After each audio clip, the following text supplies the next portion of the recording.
चलिए सभी को good morning, praise the Lord, जय मसीह की। और आज मैं एक नया टॉपिक लेकर आया हूँ और बहुत सारे लोग इसके ऊपर थोड़ा सा आक्षेप बोल भी सकते हैं, क्योंकि इस आज की वीडियो का टॉपिक ही है कि मेरे अनुसार बाइबल क्या है। तो भाई लोग, सवाल ये है कि मेरे अनुसार बाइबल क्या है। देखिए, बाइबल एक ऐसी रहस्यमय किताब है जो, क्योंकि मैंने पिछली बार बहुत बार बोला है, बाइबल पढ़ो, बाइबल पढ़ो, ध्यान से पढ़ो, अच्छे से पढ़ो। और मैंने बहुत सारे वीडियो डाले हैं ना कि मेरे अनुसार, मतलब बाइबल के अनुसार प्रेम, बाइबल के अनुसार विश्वास, बाइबल के अनुसार आशीर्वाद। तो आज मैं बताना चाहता हूँ कि बाइबल क्या है। देखिए, बाइबल दुनिया की सबसे ज़्यादा बिकने वाली किताब है, सबसे ज़्यादा पढ़ने वाली किताब है और सबसे ज़्यादा प्रिंट होने वाली किताब है और सबसे ज़्यादा पुरानी किताब है। ठीक है, ये पहली दूसरी बात है। फिर उसके बाद मैं आपको बताना चाहूँगा कि देखिए, मैं यहाँ पर जो जो बोल रहा हूँ ये बाइबल में कहीं लिखा हुआ नहीं है, मेरे खुद का अभ्यास है, खुद का स्टडी है। तो उसके अनुसार मैं आपको ये सब बातें बता रहा हूँ, तो ध्यान से समझो इस बात को। तो बाइबल दुनिया की सबसे ज़्यादा बड़ी रहस्यमय किताब है। किताब नहीं बोल सकते, क्योंकि इसके अंदर हजारों लाखों रहस्य भरे पड़े हैं। और उसके बाद इसके अंदर आपको, देखिए, बाकी की जो धर्म ग्रंथ है और ये बाइबल के अंदर बहुत सारे डिफ्रेंसिएशन मिलेंगे आपको, बहुत सारा अलग अलग बदलाव मिलेंगे। क्योंकि बाकी के धर्म ग्रंथों में उनके महापुरुषों को और जो उनके आराध्य है और जो उनके नबी है, उनकी सिर्फ अच्छाई दिखाते हैं, सिर्फ अच्छाई।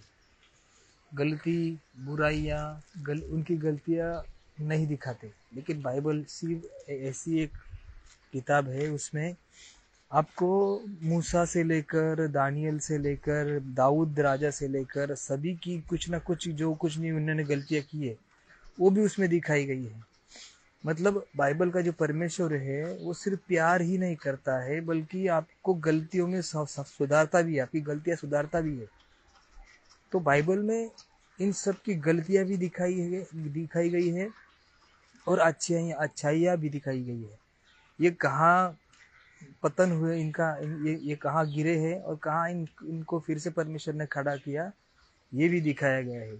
तो बाइबल एक नाटक नहीं है, बाइबल एक, क्या बोलते हैं, सिर्फ धर्म ग्रंथ नहीं है। आप ध्यान से समझो मेरी बात को, क्योंकि बाइबल एक ऐसी किताब है जो आपको, जब आप ध्यान से पढ़ेंगे तो आपको हिला देगी। क्योंकि बाइबल सिर्फ आप एकमात्र ऐसी किताब है, क्योंकि बाइबल में यीशु मसीह ने कहा है कि ढूंढो तो तुम पाओगे, ढूंढो तो तुम पाओगे। तो ढूंढो तो तुम पाओगे अकॉर्डिंग टू बाइबल। अगर आप ध्यान से समझेंगे इस बात को, तो बाइबल में आप ज्ञान ढूंढोगे, सिर्फ ज्ञान ढूंढ रहे हो तो सिर्फ ज्ञान मिलेगा। आप परमेश्वर को ढूंढ रहे हो, परमेश्वर मिलेगा। आप कुछ एक्सपेरिमेंट कर रहे हो, वो ढूंढ रहे हो तो वो मिलेगा। क्योंकि लुई पास्चर का भी बहुत सारा उसमें उनका भी बहुत सारे टेस्टमनी है, अलेक्जेंडर का भी है, आइंस्टाइन का भी है, अल्बर्ट आइंस्टाइन की खूब बहुत सारे उनके भी टेस्टमनीज है कि उन्होंने बाइबल के थ्रू उन्होंने ये सब हासिल किया। उसके बाद बाइबल, बहुत सारे लोग बोलते हैं कि झूठा है, भांड है। तो मैं आपको बता दूं, आपने बाइबल में जो ढूंढा वही आपको मिला। अगर आप परमेश्वर को ढूंढते, सच्चाई ढूंढते, तो आपको सच्चाई ही मिलती। आपने सिर्फ कुछ तो गलतियां निकालने के लिए आपने ढूंढा, तो गलती आपको मिलेगी। क्योंकि बाइबल खुद गलतियों को दिखाती है, फिर गलतियों को सुधारती भी है। बाइबल का परमेश्वर सिर्फ प्यार नहीं करता है, वो फटके भी देता है, वो मारता भी है। तो मैं आपको बता दूं कि बाइबल को पढ़ने वाले, समझने वाले वो लोग हैं जो खुद को इम्प्रूव करना चाहते हैं। अगर आप सोच रहे हो कि नहीं नहीं मुझे सिर्फ यही चाहिए, तो आपको वही मिलेगा। क्योंकि बहुत सारे लोग बोलते हैं कि बाइबल में तो मार काट लिखा है। हाँ, लिखा है। अगर बाइबल में मार काट नहीं लिखा होता तो आपको मालूम ही नहीं पड़ता कि पुराने समय में ईसाई कैसे थे, यीशु मसीह के आने के बाद ईसाई कैसे बने। और हर एक धर्म, हर एक जाति में कोई ऐसा रहता है जो ज़्यादा ही खुद को धर्मी समझता है, जो परमेश्वर के लिए किसी को मारना पीटना ये भी करते हैं। सब जाति धर्म में है, तो बाइबल में भी है, ऐसा थोड़ी है कि नहीं है। और बाइबल छुपाती नहीं है, किसी भी बात को बाइबल में छुपाया नहीं है। पुराने समय से लेके अब तक मूसा से गलती हुई, परमेश्वर ने बोला तू अभी कनान देश में नहीं जाएगा। मूसा से गलती, परमेश्वर ने उसको उसका शिक्षा दिया। अभी दाऊद के साथ एक सेनापति हुआ करता था यवाब नाम से। उसको हिंदी में क्या बोलते हैं मुझे ठीक से पता नहीं है। तो यवाब ने शौल से लेकर दाऊद तक उसने सबके साथ परमेश्वर की सेवा की, धार्मिकता का काम किया। कौन सा धार्मिकता का काम किया? जो मूर्ति पूजक है, जो बाल के सेवक है, उनको मारता था। लेकिन उसने अपने जोश में उसने परमेश्वर के कुछ याजकों को भी मार दिया था। तो मैं बताना चाह रहा हूँ, ध्यान से समझो कि तुम बाइबल में जो ढूंढोगे तुमको वही मिलेगा।